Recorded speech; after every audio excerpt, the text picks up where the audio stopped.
Hi everyone. आज बात करूंगी मैं टीचिंग प्रोफेशन की, how to become a teacher in Canada. तो क्या क्या स्टेप्स आपको लेने होते हैं, बिकॉज टीचिंग जो है यहाँ पे एक रेगुलेटेड जॉब है। That means you need a certification for that. और वो सर्टिफिकेशन के लिए जो पहला स्टेप है वो क्या है, आपको अपनी डिग्रीज जो है वो इवेल्युएट करानी होती है WES के थ्रू, वर्ल्ड एजुकेशन सर्विसेज के थ्रू आपको अपनी डिग्रीज जो है वो इवेल्युएट करानी होती हैं। And that evaluation will be different than the one which you have done for your immigration purpose. जब आप इमिग्रेशन के लिए अप्लाई करते हो तब आप डॉक्यूमेंट बाय डॉक्यूमेंट इवेल्युएशन करवाते हो, लेकिन यहाँ पे आपको कोर्स बाय कोर्स इवेल्युएशन चाहिए। बिकॉज जब आपकी सर्टिफिकेशन होती है they need to know which courses you have done and उसके कितने credits हैं, because on the basis of that they'll recommend you few courses. First step, get your degrees evaluated by WES। ये काम आप अपनी home country से भी कर सकते हैं। मैंने जो इवेल्युएशन का प्रोसेस था और सर्टिफिकेशन का जो प्रोसेस था ये यहाँ आने से पहले स्टार्ट कर दिया था। After you get your evaluation done then you have to apply for teacher certification. और टीचर सर्टिफिकेशन के लिए आपको यहाँ पे जो रेगुलेटरी बोर्ड्स हैं उसमें एप्लीकेशन डालनी पड़ती है। अगर मैं सस्केचुअन की बात करूं तो सस्केचुअन में जो रेगुलेटरी बोर्ड है that is called SPTRB। That is Saskatchewan professional teachers regulatory board.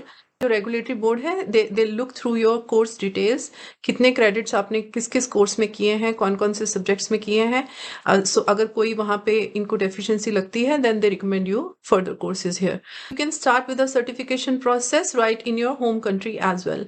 SPTRB की साइट पे जाके, that is Saskatchewan professional teacher regulatory board, उसकी साइट पे जाके आपको अपना एक अकाउंट बनाना होता है। एंड देन वहाँ किसी तरीके की भी प्रॉब्लम नहीं आती है, बिकॉज उसमें जो भी क्वेश्चंस हैं वो सिंपल हैं। आपकी एजुकेशनल बैकग्राउंड के बारे में सारे क्वेश्चंस हैं, उसके बाद आपके टीचिंग एक्सपीरियंस के बारे में क्वेश्चंस हैं, आपका जो आपने BEd किया है उसके बारे में क्वेश्चंस हैं।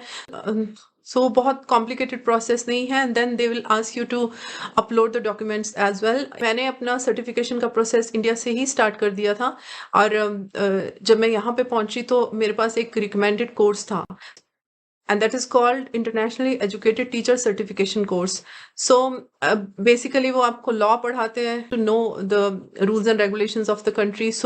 एक course जो मुझे दिया है that is all about the law, the regulation and how the school system works here. Second course जो है वो curriculum का है.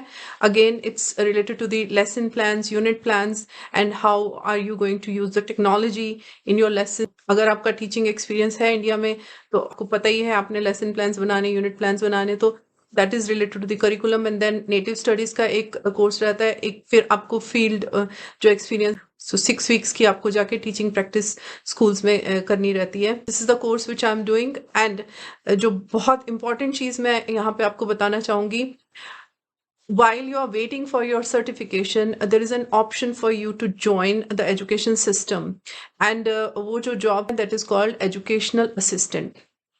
EA का job जो है that is open for everyone who is holding a bachelor degree in education. अगर आपने BEd की हुई है, आपकी WES से evaluation हो रखी है, तो आपको straight away यहाँ पे EA का job मिल जाता है। अगर आप आज EA के लिए अप्लाई करते हो तो within 2 days you will be having this job. What is the benefit of being an EA? तो सबसे पहले तो मैं थोड़ा आपको बता दूं कि EA है क्या। एजुकेशनल असिस्टेंट्स बोल देते हैं। क्लासरूम में कुछ स्पेसिफिक बच्चों के साथ काम करते हो। अगर कोई स्टूडेंट जो है वो स्लो लर्नर है या ADHD है या कोई किसी तरीके की स्पेशल नीड है, EA's responsibility is to facilitate his process of learning. आप उनके साथ बैठते हैं क्लासरूम में, जो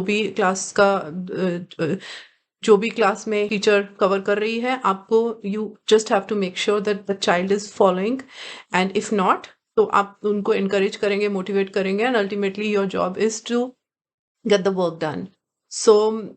मैंने यहाँ आते ही EA के लिए अप्लाई किया था and within a week I had this job.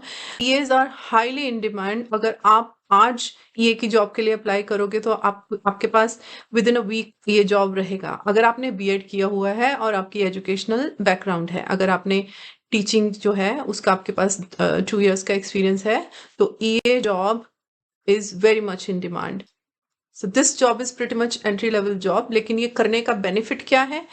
Number 1, आप क्लासरूम्स में जाते हैं, since you are supporting a particular student, so आप ऑब्वियसली उसके साथ क्लासरूम में बैठेंगे, आप क्लास किस तरीके से कंडक्ट की जाती है, यहाँ का क्या प्रोसेस है, वो सारी चीज़ आपको एक तरह से एक्सपीरियंस होता है, आपको उस तरीके का एक्सपोजर मिलता है.